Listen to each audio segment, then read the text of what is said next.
Nouvion en tirage. À vous, Thierry Adam.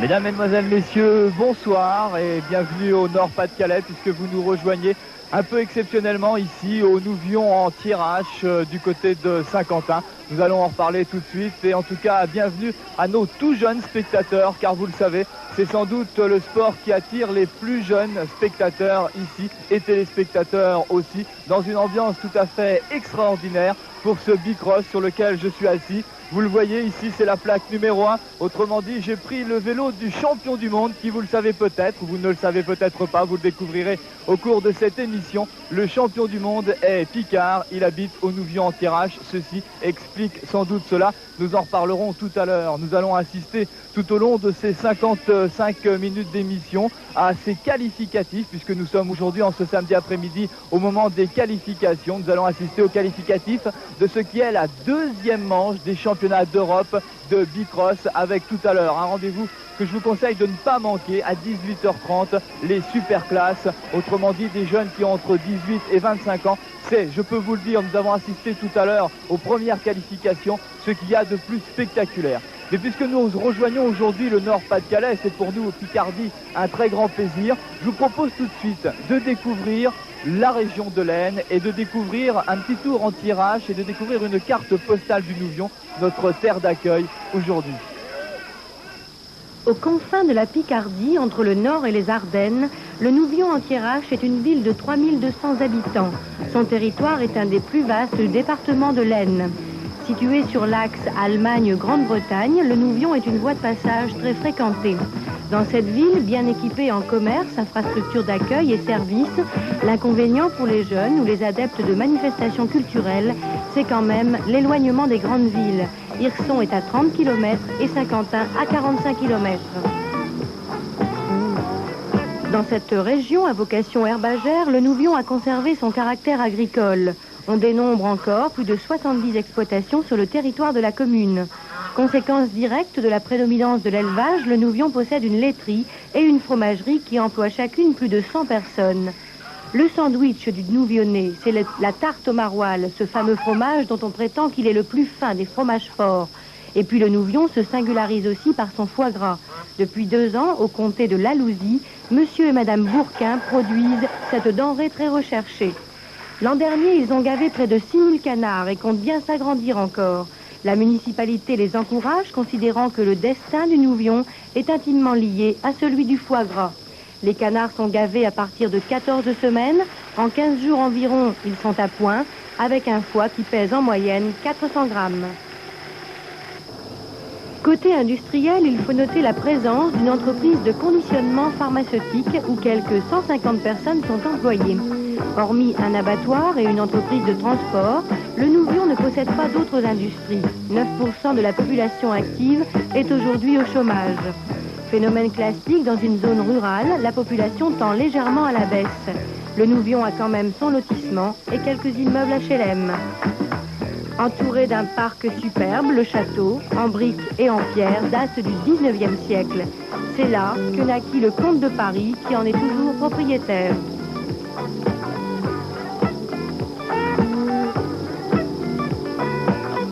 Aujourd'hui, la municipalité mise beaucoup sur le plan d'eau pour dynamiser la vie locale. En jouant la carte touristique, le Nouvion pourra faire valoir ses nombreux atouts. L'avenir de la commune s'annonce donc très prometteur. Vous voyez que nous avons ici en Picardie de bien belles régions. On va voir des courses tout de suite, on va en parler, mais avant je vous présente 2 de mes invités. Ici tout de suite à ma droite, le champion du monde, celui dont je vous parlais en début d'émission, à savoir mon ami Jean Langrand, qui est le champion du monde 1986. Mais je lui ai réservé une surprise à ce sujet-là. Et puis j'ai à mes côtés Didier Pouvreau, qui est ici, lunettes noires au vent. C'est vrai qu'il y a un petit peu de poussière, qui est le spécialiste du bicross en France, en tout cas de l'animation. Et c'est lui le grand animateur du Palais Omnisport de Paris-Bercy pour la grande fête du bicross. Mais croyez-moi, ici c'est à l'extérieur et c'est aussi une grande fête. Alors on va regarder regarder avec nos caméramans et toute l'équipe qui est ici, on va regarder Didier, l'une de nos premières courses. Je ne sais pas où on en est là Didier exactement. Eh bien, nous en sommes maintenant à la catégorie 9 ans, deuxième manche de cette catégorie 9 ans, avec justement un pilote à surveiller de très près, c'est Poussin Florent. Poussin Florent qui a l'habitude de remporter toutes ses courses et qui devrait en principe récidiver dans cette deuxième manche. Il a remporté voilà, ce alors matin... Là, on est au départ, Didier, on va suivre cette première course ensemble. Vous avez vu que le départ était très important. Eh bien, comme tu vois Thierry, je ne me trompe guère et j'aperçois Florent Poussin en plein effort pour obtenir la première place dès le premier virage. Et dès ce premier virage, eh bien, Florent Poussin obtient déjà la première place. Il y a un écart assez important. Il a creusé donc cet écart au terme de la première difficulté et devrait terminer cette deuxième manche avec une avance considérable. Et il ne devrait plus être rejoint maintenant. Vraiment, c'est vraiment un espoir français. On l'attend dans les catégories supérieures maintenant dans les années à venir. Mais déjà, il vise très haut puisqu'il vise le titre de champion d'Europe dès cette année. Voilà, en tout cas, vous avez sans doute découvert là un petit peu ce qu'était ce circuit. On va regarder encore pour que vous compreniez bien une autre manche, parce qu'ici ça s'enchaîne, on n'arrête pas. Hein. Ça s'enchaîne et catégorie, il y a près de 650 pilotes pour te dire Thierry que c'est assez fourni. Il y a des pilotes du meilleur niveau européen. Tous les meilleurs pilotes sont là, sont présents. On est près de la frontière Belgique, donc les Belges et Hollandais, les meilleurs sont là. Voilà, on va regarder cette deuxième course avec les commentaires de Didier Pouvreau. C'est parti là tout de suite. Eh bien, vous voyez ce départ très important. Très important pour le pilote qui était à l'extérieur de la piste, le Hollandais Van Dijk Jeffrey, qui fait un effort, mais un effort tonitruant dès la première partie du circuit, et il aborde maintenant la deuxième difficulté avec maintenant une avance d'une dizaine de mètres. C'est une chose très importante d'obtenir de suite la première place, et il aborde maintenant la dernière difficulté. Voilà le saut de la double bosse. Il ne reste plus qu'un virage et la ligne droite et il aura course gagnée. C'est sa deuxième manche consécutive. Il a maintenant sa place en poche pour la suite de l'épreuve, c'est-à-dire les demi-finales. Voilà, donc là vous avez sans doute tout à fait compris. Vous avez vu que c'était des jeunes qui ont 10 et 11 ans, là, des jeunes qui vont très très vite. Ce que je vous propose maintenant, puisque je pense que vous avez bien compris le circuit, on va le regarder ensemble mais en détail avec un savant mélange ordinateur et images réelles. Je suis sûr que vous allez encore mieux comprendre et c'est Jean Langrand qui va le commenter avec moi. Alors voilà, ça c'est le circuit tel qu'il est, tel qu'on peut le voir, Jean, et tout de suite cette fameuse grille de départ, ça c'est important. Oui, la grille est très importante car il y a 50% de la course qui se joue sur la grille de départ. Alors là on arrive aux deux premières bosses. La première bosse qui rentre dans ce petit virage, vous allez le voir là, voilà, les deux petites bosses, et tout de suite ce virage, c'est là que tout se joue. C'est là que tout se joue. Logiquement, dans une course de bicross, quand on arrive en tête au premier virage, on a pratiquement course gagnée. Mais sur ce terrain, c'est pas évident car il y a beaucoup de trajectoires et même en prenant un mauvais départ, on risque encore de changer de trajectoire et de repasser en tête. Voilà, c'est là qu'il faut maintenant faire l'effort, c'est-à-dire dans l'avant-dernière ligne droite. De temps en temps on tombe, hein, ça arrive, on ne se fait pas souvent très mal. Alors là vous voyez où on est, là on arrive pour le dernier virage, c'est-à-dire celui-ci, et après c'est donc l'arrivée où nous sommes derrière ici. Et en général, bon, quand on arrive en tête dans cette dernière ligne droite, je crois, Jean, on le voit ici, je crois que là on a course gagnée. Je crois que là on a course gagnée, mais disons qu'il faut quand même garder la tête froide et ne pas s'amuser à se retourner ou à... Il faut quand même... On a course gagnée, passer la ligne d'arrivée, je pense. Hein. Donc il faut surtout bien rester en éclat sur tout ce qui peut se passer autour de soi. Hein. Voilà, on regarde encore une arrivée de course parce que ça s'enchaîne. On parlera tout à l'heure plus en détail avec Didier Pouvreau des meilleurs, c'est-à-dire à l'heure actuelle des meilleurs Européens, puisque les Belges sont ici, les Hollandais sont ici, les Anglais sont venus, les Espagnols sont là, et surtout les Français qui sont les meilleurs en ce moment et qui ont trusté les titres là, il y a 15 jours lors de la manche des championnats, la première manche des championnats d'Europe qui se déroulait en Allemagne. On va regarder une autre course. On est rendu où, Didier? Oui, Thierry, tu as raison de le souligner. Je crois que c'est une grosse performance en 1987 d'être aussi présent lors de la première manche du championnat d'Europe. Les Français ont fait un carton et comptent bien récidiver aujourd'hui. Nous en sommes là maintenant à la catégorie 10 ans et c'est la pilote du Nouvion qui actuellement est en train de faire le forcing, mais ce sera très difficile pour lui. Et derrière, eh bien, c'est revenu avec le pilote de Tellu, Dufour Bertrand. Dufour-Bertrand qui a gagné tout à l'heure la première manche et qui va s'octroyer la première place dans cette deuxième manche et qui a pratiquement son billet en poche pour les demi-finales. Car n'oublions pas, il y a 3 manches qualificatives dans une course de bicross et c'est à la sortie de ces 3 manches qualificatives que l'on additionne les points et ces points nous donnent bien sûr les 4 premiers qui iront soit en quart de finale, demi-finale ou voire finale directe. Oui Didier, on va peut-être expliquer un tout petit peu cela pour nos téléspectateurs alors que vous pouvez apprécier les courses les unes derrière les autres. On verra en détail avec les superclasses tout à l'heure, mais là vous le voyez, plus ça va dans les âges et plus c'est important. Donc dans une manche des championnats d'Europe, parce qu'on peut comparer une manche des championnats d'Europe à un Grand Prix de Formule 1 comme le Grand Prix de Monaco demain, il y a les essais, il y a les qualifs, il faut être dans les 8 meilleurs. Et comment ça se passe? Il y a 3 manches de qualifs. Oui Thierry, il faut déjà souligner que l'épreuve du Nouvion aujourd'hui, c'est une épreuve du championnat d'Europe superclasse. Mais à côté de cette manche de championnat d'Europe superclasse, une course très importante est organisée, c'est le Star Track. Et aujourd'hui, c'est la deuxième manche du Star Track.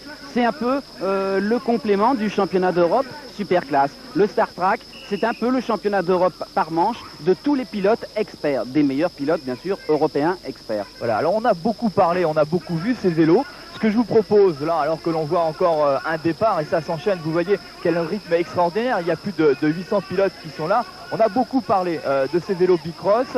Sur le plan international, ils sont bien sûr, vous le savez sans doute, très élaborés, au même titre, pourquoi pas qu'une Formule 1 ou encore une voiture automobile de rallye. Certes, ils ressemblent à ceux de vos enfants, ou peut-être aux vôtres, mais ils sont différents. Alors ce que je vous propose, c'est de regarder ce qu'est réellement un bicross et ce qu'est également un pilote de bicross. On va regarder ça avec vous, Jean, puisque c'est votre vélo qu'on a choisi, et c'est vous que l'on a choisi. Alors, il y a les gants indispensables. Bien sûr, les gants pour le guidon. Il faut avoir une certaine maniabilité, il faut bien sentir la poignée à travers le gant, donc pas des gants très épais, mais bien souples. Alors ensuite, le casque aussi indispensable, on le verra tout à l'heure, lors des gamelles. Oui, bien sûr, le casque, la mentonnière pour éviter les chutes, les jets de pierre. Bien sûr quand on est derrière, mais quand on est devant, il n'y a pas de problème. Alors voici le terrible engin qui arrive, vu de loin bien sûr, et vous voyez que les plus petits sont là. Ça c'est pour lui faire plaisir à Jean, avec maintenant des pneus spéciaux. Voilà, c'est des pneus qui agrippent sur des terrains très spéciaux, un revêtement en schiste qui ne glisse pas, mais il ne faut pas que ce soit trop sec quand même. Mais disons qu'il y a tout un ensemble qui fait coordination pour arriver à avoir quelque chose de vraiment au point pour rouler sur les pistes de bicross. Vous avez remarqué qu'il y avait des freins aussi, ça sont des choses importantes qui servent de temps en temps. Voilà, et c'est un frein, vous avez remarqué, avec un petit levier, donc un levier de doigts pour faciliter la tenue de poignet avec l'autre moitié de main et garder que 2 doigts sur le levier de frein. Voilà, il est 18h15 sur FR3 Picardie dans ce sport sur le vif consacré, vous le constatez bien sûr, à cette manche du championnat d'Europe superclasse de bicross. Je vous propose maintenant avec Didier Pruvot de bien rentrer dans cette manche des championnats d'Europe et de se préparer à voir les superclasses en regardant ensemble 4 ou 5 courses de suite pour que vous soyez bien dans le rythme avec pour cette caméra numéro 1 Didier Bonnet tout de suite qui va être secondé à la deuxième caméra par Thierry Le Prévost et c'est Philippe Laplace qui est à la troisième caméra. Je leur retire déjà ma casquette puisque ici on met des casquettes. Tout de suite au commentaire Didier Pruvot avec moi. Oui, et bien nous en sommes maintenant à la catégorie 11 ans, ça s'enchaîne maintenant et ça va de plus en plus vite puisque nous avons des pilotes de plus en plus âgés et des pilotes d'un gabarit de plus en plus important. Donc le pilote hollandais Van de Gerwen qui tout à l'heure avait remporté également la première manche, eh bien assure maintenant sa première place dans cette deuxième manche. Il est talonné de très près par son collègue hollandais Van Zolen. Van Zolen qui se contente de la deuxième place qui est aussi qualificative puisque les 4 premiers marquent des points, les points maximum. Il faut se rappeler quand même que c'est les 4 premiers qui iront en demi-finale. Oui, les 4 premiers à l'issue des 3 manches qualificatives bien sûr. On va bien l'expliquer. Alors ça dure grosso modo 35 secondes. Le parcours est long de combien, Jean? Le parcours fait 315-320 mètres environ. Alors là avec une autre manche et tout de suite vous voyez ce départ, cette première bosse et cette entrée dans le virage avec le saut des 2 bosses très très importante et à la sortie on retrouve toujours Didier Pruvot. Oui bien sûr et puis c'est très important d'aborder le premier virage dans les premières positions car après il reste plus qu'un ou 2 pilotes à doubler pour le reste de l'épreuve et c'est un peu une victoire psychologique de rentrer dans les 4 premiers dès le premier virage.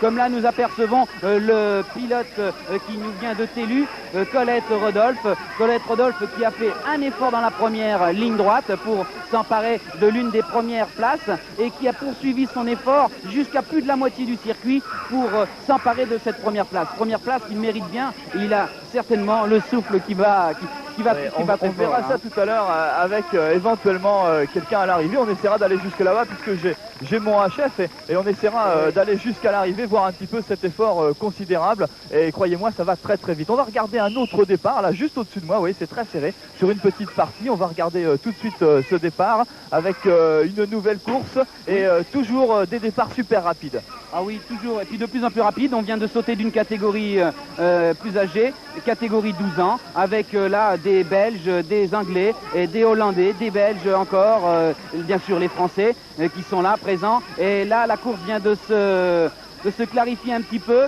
Deux pilotes ont l'air d'emmener la danse et j'aperçois le Hollandais Govers Tony qui est talonné de très près par le Belge Van Riet.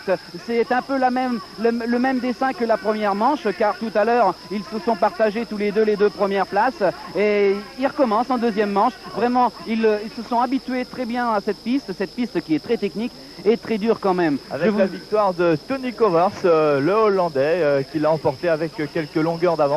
Vous le remarquerez, on se relève toujours un tout petit peu avant. Demain, lors des finales, il en sera tout à fait autrement car il faudra aller très très vite et surtout, il faudra aller jusqu'au bout, se battre jusqu'au bout. On va regarder la catégorie suivante avec les 12 ans. C'est parti là tout de suite avec le numéro 51, c'est-à-dire Laurent Relly, un Belge, qui est en tête, qui a pris un excellent départ, suivi d'un jeune Hollandais qui doit être, me semble-t-il, non il n'y a pas de Hollandais, ça peut être un Hollandais.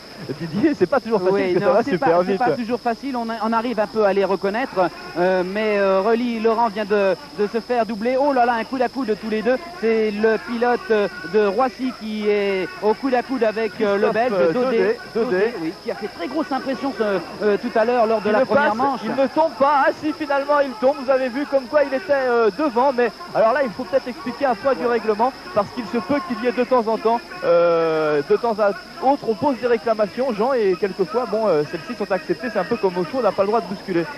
Voilà, des réclamations il y en a, mais disons que nous sommes assez souples quand même, et il y a les coudes et les genoux, c'est pas gênant, mais il ne faut pas quitter les mains des guidons ni les pieds des pédales. Voilà, on va regarder encore une exactement maintenant 19 minutes que cette deuxième manche de qualification est partie, avec tout de suite encore un excellent départ, cette première bosse puis ces deux bosses enchaînées. Vous avez vu, maintenant on monte pas, même pas sur la deuxième, avec une chute juste dans le virage et hop on évite les chutes qui ne pardonnent pas parce qu'après on ne peut pas revenir, avec le numéro 43 qui est en tête, Cédric Boulot, le local ici du Nouvion anti-RH qui est toujours devant. Ce sera difficile, il est talonné par le 17 Léon Inglens, un Hollandais, mais Cédric est toujours en tête, avec sur la ligne d'arrivée peut-être jusqu'au bout, ce ne sera pas facile. Il est chez lui, il est devant son public, on n'en a pas beaucoup parlé, mais il est très nombreux. Et une victoire locale, celle de Cédric Boulot du Nouvion anti-RH. Je dois vous dire quand même qu'il y a en tout 19 clubs en Picardie, reconnus officiellement, 19 clubs picards, dont le plus célèbre est celui du Nouvion anti-RH bien sûr, sans doute parce qu'il y avait et parce qu'il y a depuis l'an dernier un champion du monde et qu'il y a ici un club fort dynamique. On ne reçoit pas, croyez-moi, une manche du championnat d'Europe Superclass par hasard. C'est tout simplement près de 800 pilotes qui sont ici, des internationaux, et ce sont presque, non pas des professionnels, le mot serait trop fort, ils ne touchent pas d'argent, mais ce sont des gens qui aiment bien que les choses soient propres et soient nettes, avec tout de suite en tête Didier, un Hollandais. Bien sûr, le Hollandais Nordam Michael, qui là a fait une course exemplaire, c'est une course modèle ça. Il a pris le départ tonitruant et a abordé le premier virage avec une dizaine de mètres d'avance. Après, il n'a plus qu'à surveiller de très près le retour de ses adversaires. Voilà, alors que la deuxième place, course. Oui, la deuxième place est prise par le Belge qui avait gagné tout à l'heure la première manche, Lemal Laurent. Alors ça, c'est des noms qu'on vous donne comme ça, que vous ne connaissez pas encore, que vous allez sans doute connaître. On vous demandera plus de retenir les superclasses parce que ce sont eux les champions d'aujourd'hui et les champions de demain. Ce sont eux les futurs peut-être champions du monde, des championnats du monde qui auront lieu au mois d'août aux États-Unis, à Miami, en Floride, c'est-à-dire dans le fief de ceux qui ont inventé le bicross, les Américains, avec tout de suite encore, vous le voyez, ce fameux premier virage tout à fait extraordinaire que l'on va décortiquer tout à l'heure. Et en tête, c'est je crois le Belge Tom Françon. Oui, Françon Tom qui a fait grosse impression également. Ces pilotes, nous les retrouvons, c'est un peu les modèles de la première manche, mais tout à l'heure, lors de la troisième manche, les derniers points seront à gagner. Ça risque de changer et bien sûr, quart de finale et demi-finale, élimination directe et là, ça sera très très dur. La deuxième place est prise par l'autre Belge, Lenen Glen. Nous passons maintenant à la catégorie 13 ans. Grille de départ complète. Ce sera très dur de lutter jusqu'à l'arrivée, mais un pilote du Nouvion, je crois, vient de partir, vient de faire un très bon départ. Il devrait se retrouver dans le premier virage au coude à coude. Il vient même de creuser un écart d'une dizaine de mètres. Oh, ça c'est pas mal, ça c'est beau ça. C'est une belle course du pilote local Poulain-Lorrain. Il est encouragé par un public extraordinaire, c'est le Poulain. En plus, c'est son nom, mais c'est le Poulain de Jean Langrand. Il est devant, Jean, là, c'est vous qui l'entraînez. Oui, et Laurent est un très grand espoir aussi pour la super classe qui viendra en réserve derrière les superclasses actuelles. Et je crois que c'est un garçon qui a quand même le gabarit et qui est heureux aujourd'hui de gagner devant son public. Jean, j'ai envie de te poser une question. Est-ce que tu vois Laurent Poulain en finale demain soir? Ah oui, et ça sera mon plus grand plaisir et ma plus grande récompense parce que je pense que les pilotes, on leur demande pas grand-chose, on leur demande simplement de gagner et devant leur public, ce sera vraiment extraordinaire. Surtout que cette catégorie sera très dure puisqu'il y a des quarts de finale. Cela représente beaucoup de pilotes. Voilà, mais je pense quand même que Laurent est Bien, nous continuons dans cette catégorie 13 ans avec des pilotes qui viennent de prendre le départ. Nous en sommes à la 57e course et c'est le pilote de Belgique, Schotters Patrick, qui va certainement l'emporter. Car il a creusé un écart d'une dizaine de mètres et ce sera très difficile de revenir le battre sur la ligne d'arrivée car derrière on se contente des places qualificatives. La deuxième est carrément assurée, troisième et quatrième, il reste encore quelques mètres à parcourir. Voilà, chose qui est faite, mais la victoire ne sera échappée maintenant à Schotters Patrick. Voilà, Didier, tu sais qu'on ne peut pas avoir de grandes manifestations et de grandes compétitions, je dirais, sans ceux qui font et qui aident une région. C'est pour cela que j'ai à côté de moi deux maires heureux, Monsieur Braconnier, le maire de Saint-Quentin, mais qui est aussi l'homme porteur de l'Aisne, et puis Monsieur Neuville, qui est le maire du Nouvion en Tirage. Alors, il y a 5 ans, je crois qu'on ne connaissait même pas ce terrain, il n'existait même pas, et d'un seul coup, 5 ans après, vous voilà réunis pour cette grande manifestation avec autant de public. Il y a bientôt autant de pilotes qu'il y a d'habitants, il y a 3200 habitants au Nouvion en Tirage. Il y a aujourd'hui 900 pilotes, il y a autant de familles. Quelle impression ça vous fait? Bah écoutez, à la limite, ça ne me surprend pas tellement, dans la mesure où depuis 4 ans, tous les miracles se sont déroulés ici au Nouvion, puisque nous n'avions pas de piste, nous avons une des plus belles pistes d'Europe. Nous n'avions pas de compétiteurs il y a 4 ans. En 3 ans de temps, nous avons eu champion de France, champion d'Europe, champion du monde. Le dernier miracle, vous le voyez aujourd'hui, c'est d'avoir justement sur cette piste tant de monde rassemblé de toute l'Europe et puis tout ça autour de Guy Breillat, une organisation remarquable, des gens qui sont absolument satisfaits de ce qu'ils voient depuis ce matin, de ce qu'ils verront encore demain. Quelque chose de remarquable au niveau de l'organisation, de la sécurité, du départ, de l'arrivée des gars. Moi je dis, c'est extraordinaire. Voilà, vous avez tout résumé ce qu'est cette compétition, cette manche des championnats d'Europe. Alors, Monsieur Braconnier, exceptionnellement, je dirais, 1987 est l'année du département de l'Aisne, puisque Saint-Quentin a remporté, il y a de cela une semaine, la Coupe de France de basketball aux dépens de Montpellier. Nous en étions fait les échos ici à FR3 Picardie. Je sais que dans le Nord, puisque nous sommes sur le Nord Pas-de-Calais, vous avez la chance d'avoir le champion de National 2, à savoir Gravelines, et nous on a la Coupe de France. Je crois que dans notre région, ça c'est super. Et puis aujourd'hui, eh bien c'est le Bicross. Je crois que pour vous et pour l'Aisne, c'est un bel événement. C'est assez intéressant, c'est très intéressant pour une raison très simple. D'une part, ça lie à la fois le sport, et c'est un très bon sport pour les jeunes, on le voit aujourd'hui. Et d'autre part, ça lie également l'économie, puisque vous le savez, MBK est à Saint-Quentin. Alors, d'un côté, les jeunes ont passé une passion pour le bicross.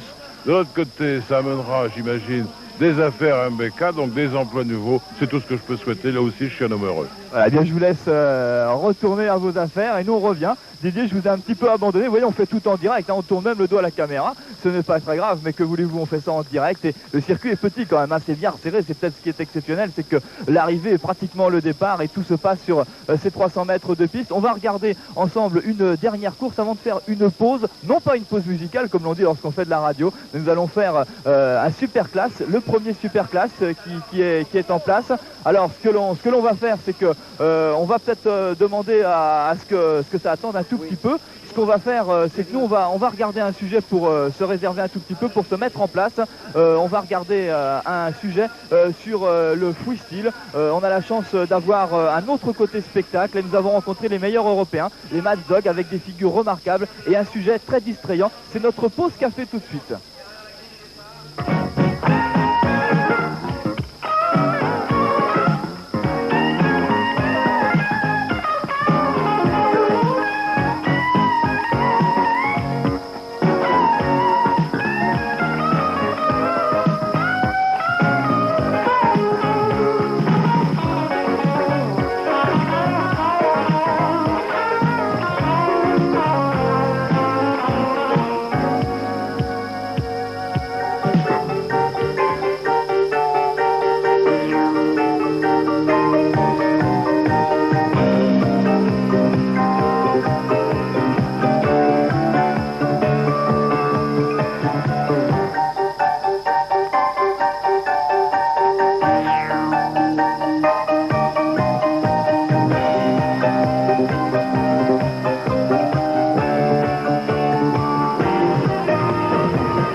Voilà, on se retrouve ici en direct au Nouvion en tirage pour le départ de la première grande super classe. La présentation tout de suite des pilotes.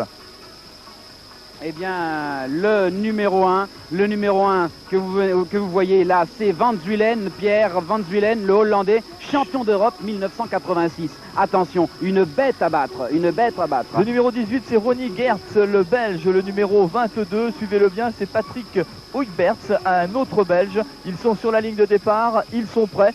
On s'apprête à les voir démarrer et avec un grand moment. Le numéro 14 ici, c'est Reinhard Chadowski, un Allemand de l'Ouest, un garçon qui marche très très bien. Et le numéro 58, c'est Darren Wood, un Anglais. Enfin, le numéro 9, vous l'avez vu, c'est Claude Villemot, le Français, qui marche très très bien. Ils sont sur la grille de départ, ils sont calés. Attention, dans quelques secondes, le départ de cette première manche, donc de cette deuxième qualification. Mais pour nous, le premier rendez-vous avec les super classes. Ils sont partis avec tout de suite un excellent départ de ce numéro 1 qui n'est autre que Pierre Van Zuyten, le Hollandais. Et tout de suite, Didier, on se retrouve là. Il se retrouve aux côtés maintenant de Claude Villemot. Claude Villemot qui doit maintenant produire son effort s'il veut rester dans la roue de Pierre Julien. Pierre Julien qui fait le forcing pour maintenant aborder la deuxième partie du circuit en tête. Et il vient de creuser l'écart avec quelques coups de pédale. Et Claude Villemot fait le forcing. Il ne veut pas se faire distancer. Ce sera très difficile de revenir pour lui.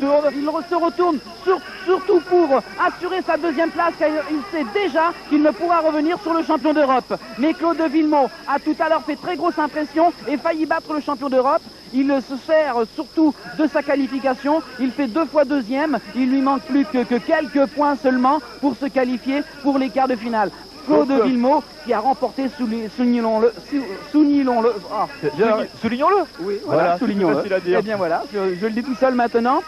Claude Villemot qui a remporté la première manche du championnat d'Europe voici 3 semaines en Allemagne. Voilà donc cette manche remportée par le champion d'Europe 1986, Pierre Van Zuyten, qui était l'invité de nos amis de Radio France Picardie ce midi, qui était aussi en direct et qui nous a confié que son grand espoir était encore d'être champion d'Europe cette année, mais que les Français lui avaient fait très forte impression lors de la manche en Allemagne. On se retrouve tout de suite pour la super classe deuxième série avec le numéro 28 Eric Minozzi, le Français qui marche aussi très très bien. Le 28 donc c'est le garçon qu'il faut suivre, le 73 aussi, le 71 qui est Johan Stockwell, un Anglais. Voilà donc les garçons sur cette ligne de départ. Un favori tout de suite, Pierre, Didier. Oui, ça sera en principe Eric Minozzi devrait faire une très belle course, mais attention à Eric Duquino, le Hollandais, parce qu'avec lui ça passe ou ça casse. Le dossard 28 donc le numéro 28, suivez-le bien, le jeune Français Eric Minozzi, un garçon qui marche très très bien.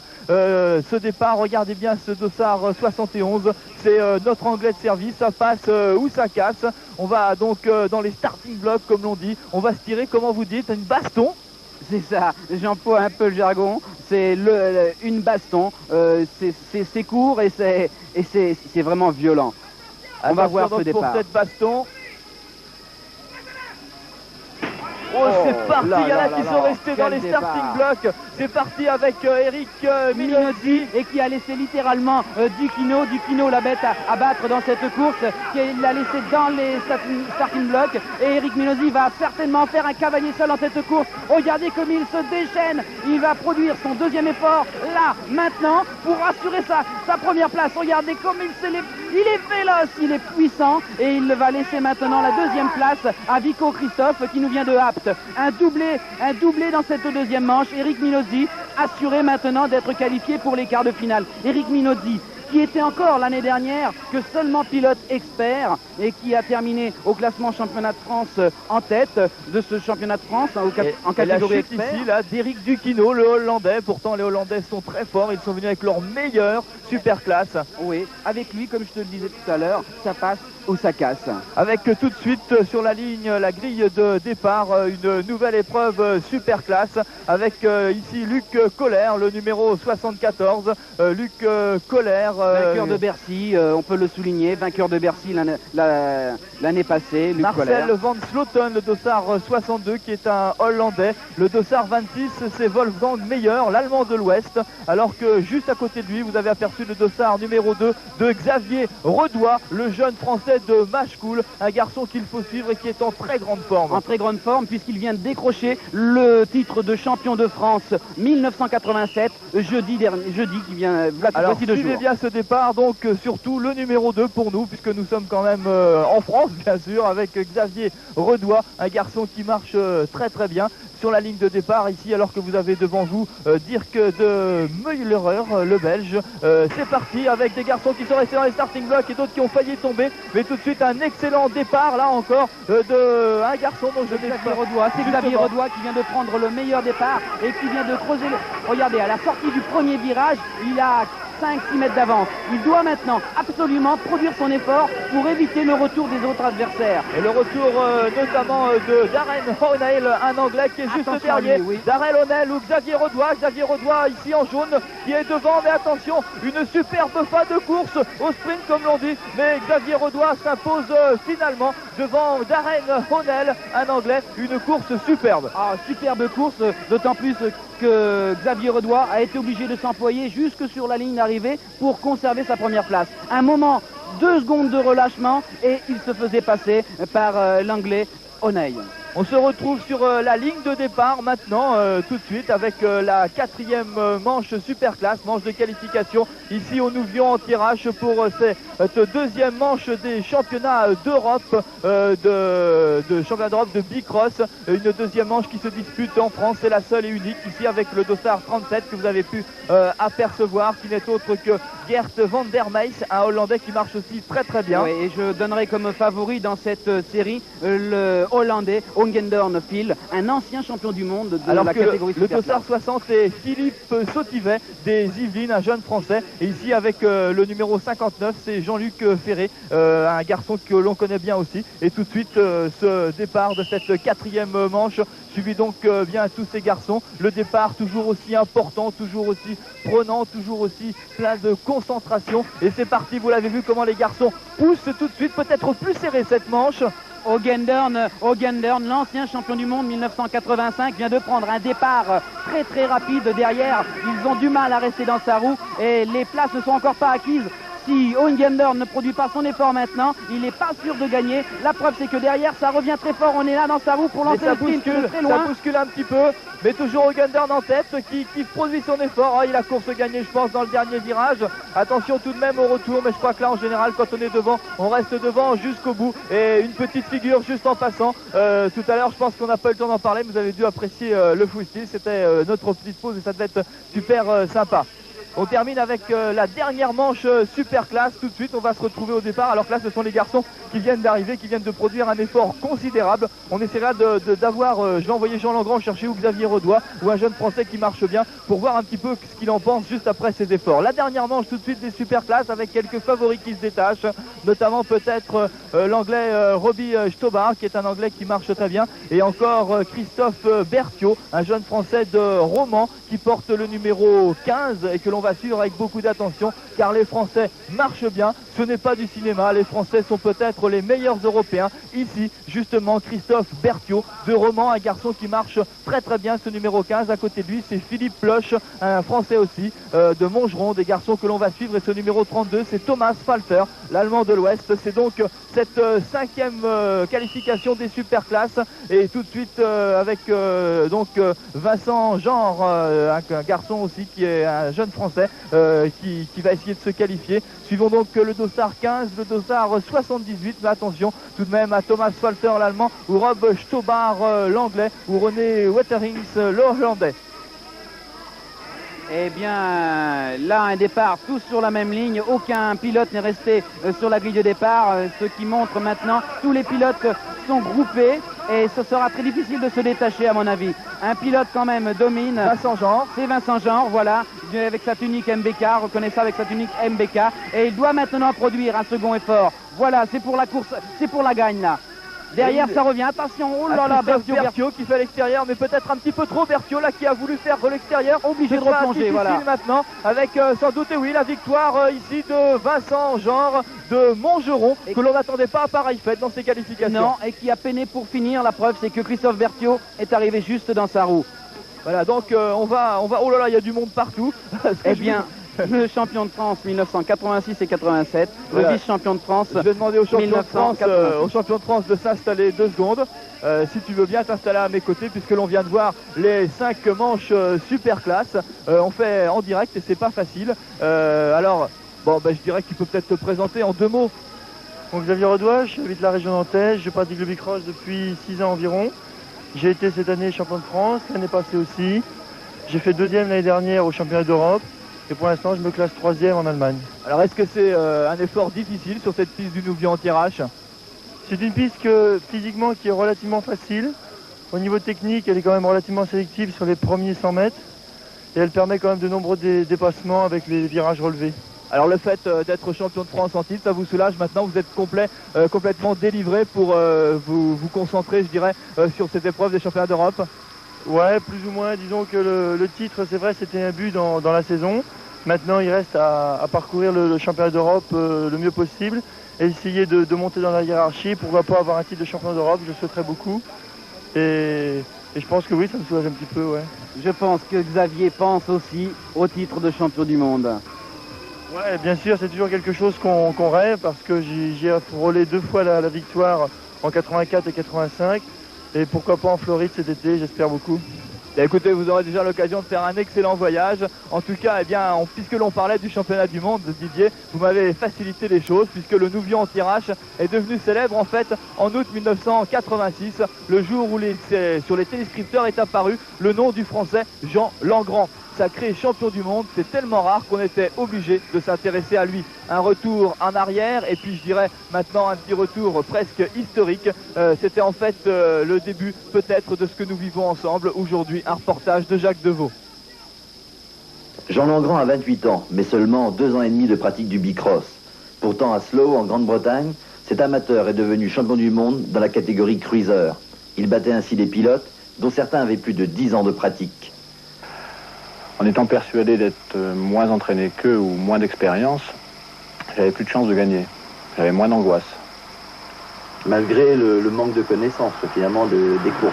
Malgré le manque de connaissances de niveau international, je savais que j'avais toutes mes chances au niveau international. En 350 mètres et quelques 40 secondes, le Picard du Nouvion anti-rache a ainsi accroché son 3e titre majeur de la saison. Après les championnats de France, puis d'Europe, ce succès ne doit rien au hasard. La spécialité de Jean Langrand, les départs, un mental de gagneur et un entraînement très poussé, 2 à 3 heures par jour qu'il doit concilier avec son travail. Le bicross passe pour être un sport de jeunes, voire d'enfants. C'est pas un petit peu paradoxal? Vous n'avez pas un petit peu oublié de vieillir? Non, j'ai pas oublié de vieillir. Si vous voulez, dans un train, il y a des wagons, il y a une locomotive. Il faut accrocher les wagons derrière une locomotive. Bon, la locomotive, il y a quelque chose en plus. Bon, moi, il se trouve que si on me prend pour une locomotive, j'ai le moteur en plus. Vous pensez que le monde des adultes, justement, peut développer le bicross? Là, j'en suis entièrement conscient et j'en suis sûr que ma catégorie fait partie d'une catégorie où ce sont que des parents de pilotes. Donc, au moins chaque pilote, pilote de ma catégorie, ont un enfant qui court dans une catégorie plus faible. Enfin, plus faible, non, pas plus faible, plus petite. Donc je pense que ça peut amener le développement du bicross au sein d'une famille comme au sein d'un club.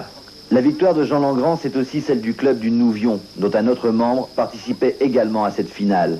Une consécration pour le club de Guy Breillat, qui n'a que 4 ans. Nous ne pensions pas, quand nous avions créé la piste et que nous avons été accueillis sur ce magnifique terrain, qu'un jour nous vivrions un championnat du monde. Et surtout, disons, tout ce qui a pu être communicatif autour de la belle victoire de Jean. Est-ce que déjà ça se fait sentir? Est-ce qu'il y a des gamins qui arrivent? Comment ça se passe? Je pense que là, nous vivons une période de fin de vacances. Et déjà, les proches, la famille de Jean, les membres du club ne sont pas insensibles à cette magnifique victoire. Et l'effet de vague va sûrement s'amplifier. J'espère que ça ne sera pas un raz-de-marée, mais nous sommes tout à fait disposés à accueillir tous les jeunes qui veulent découvrir la joie du bicross et celle que nous venons aujourd'hui de découvrir. La relève, on le voit, est assurée, d'autant que le club du Nouvion accueille également l'école française de bicross. Des stages ont lieu les week-ends et pendant les vacances. On comprend que le Nouvion attend d'autres titres et pourquoi pas l'organisation d'une manche du championnat d'Europe de bicross.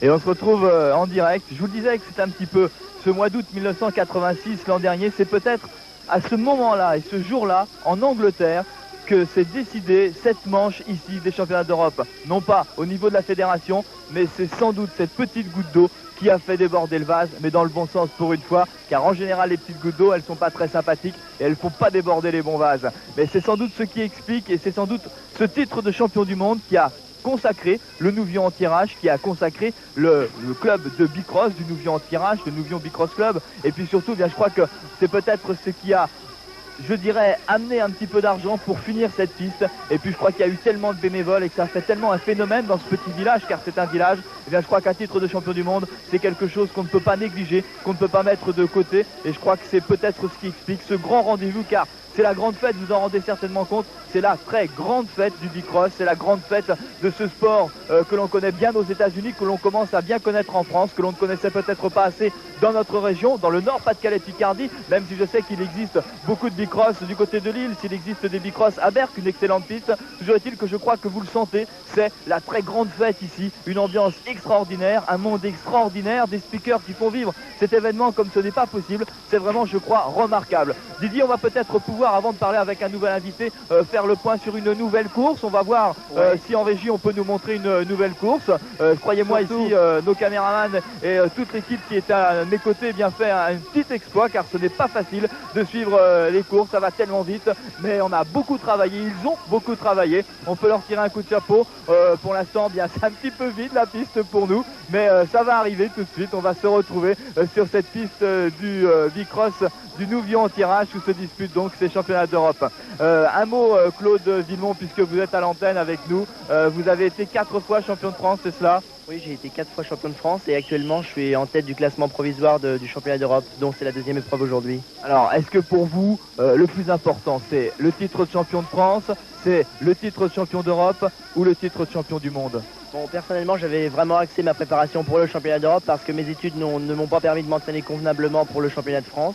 Mais actuellement, bon, j'ai terminé et je peux vraiment m'entraîner et mon objectif premier, c'était le championnat d'Europe, voire même le championnat du monde, pourquoi pas. Alors, est-ce que, je dirais, vous arrivez à concilier, c'est un petit peu une question que l'on pose souvent, les études et le bicross? Moi, je crois que si on est bien motivé et qu'on en veut, on arrive à concilier les deux difficilement, mais ça se fait. Qu'est-ce que vous faites dans la vie? Là, je passe en deuxième année à l'université de Dijon en section EPS. Pour être, dans 3 ans, professeur de PS. Voilà, ça c'est aussi un métier qu'on peut allier. Alors, je dirais que vous avez un petit peu partout des petites choses. Bon, on voit bien que c'est MBK, on voit bien que vous avez des coups de pub. Est-ce que d'abord ça se vend bien ces choses-là? Mais ça se vend, oui, quand on a été 4 fois champion de France, on peut avoir un contrat avec MBK, avec Michelin, comme je les ai actuellement là. Mais les sponsors sont quand même rares dans le bicross et il faut vraiment être à un bon niveau pour avoir un sponsor. Et j'espère que le bicross prendra une grande ampleur pour que les sponsors viennent de plus en plus nous proposer des contrats. Ça, vous savez que c'est le souhait de tous les sportifs et de tous les grands sports. Ah, on a vu une super chute là, Didier. Hein? Oui, on a vu une super chute, mais moi je voudrais revenir sur Claude Villemot, car ça a été mon chouchou pendant plusieurs années et ces titres de champion de France m'ont vraiment ravi, car il a été champion de France en 81, 82, 83, 85. Il a été l'année dernière vice-champion de France en 20 pouces, vice-champion de France en 24 pouces. Mais vraiment, il a un palmarès vraiment très important. Claude Villemot, une tête d'affiche, c'est un des hommes à battre sur toutes les courses. Eh bien écoutez, c'est un nom que l'on retiendra. Et puis Claude, bonne chance pour demain, pour les phases finales. Ok, merci beaucoup. Voilà, où on en est là, Didier? On suit maintenant des catégories 15 ans, je crois. Oui, nous en sommes dans la catégorie 15 ans et je pense tout de suite que c'est la série 68. Un petit coup d'œil et je vous confirme que c'est Delporte Yannick qui nous vient de la région parisienne, qui nous vient de Chelles, qui est actuellement en train de remporter la deuxième manche. Nous passons tout de suite à catégorie 15 ans. Voilà, on va regarder encore une épreuve pour voir un peu la différence qui existe entre les super classes et les 15 ans. C'est parti, maintenant ça s'enchaîne. La bête à battre, c'est Frédéric Cassan, le numéro 8. C'est à suivre. Il est en deuxième position, mais la course n'est encore pas jouée. Oh attention, troisième, si jamais il se fait enfermer, il sera trop tard pour revenir gagner. Et vous avez bien vu, il a tout de suite pris l'intérieur. Il a vu que les pilotes faisaient la faute. On revient, c'est très bien, c'est un ralenti comme ça. Ah, vous avez vu là, cette chute. Vous avez vu ce petit dérapage. En général, ils se font pas mal, mais vous avez vu là, hop, le réflexe. Un réflexe de Frédéric Cassan. Il a certainement maintenant course gagnée. Nous allons voir l'arrivée dans quelques secondes. Il est en tête. Voilà, course très intelligente de Frédéric Cassan. N'oublions pas que ce pilote est champion de France depuis quelques années également. Et une pelle, une de plus, une gamelle, ça arrive souvent. Il y a des spécialistes, mais croyez-moi, on ne se fait pas mal, pas souvent. Bien, vous le savez sans doute aussi bien que moi, l'apparition d'un phénomène nouveau comme le skateboard ou comme la planche à voile entraîne toujours derrière lui, ce que l'on appelle un phénomène économique. Eh bien, nous n'avons pas eu loin à chercher pour trouver l'impact économique du bicross en Picardie. Nous avons fait 30 km, c'était à Saint-Quentin. Vélo gadget dans les années 80, le bicross était fabriqué à l'époque avec des pièces et des éléments déjà utilisés dans l'usine. 2 années plus tard, la production ayant décuplé, une véritable structure s'est installée et aujourd'hui l'atelier emploie une équipe d'environ 50 personnes. Le phénomène de mode s'est transformé en un véritable marché qui a dû faire face à la concurrence américaine et surtout italienne.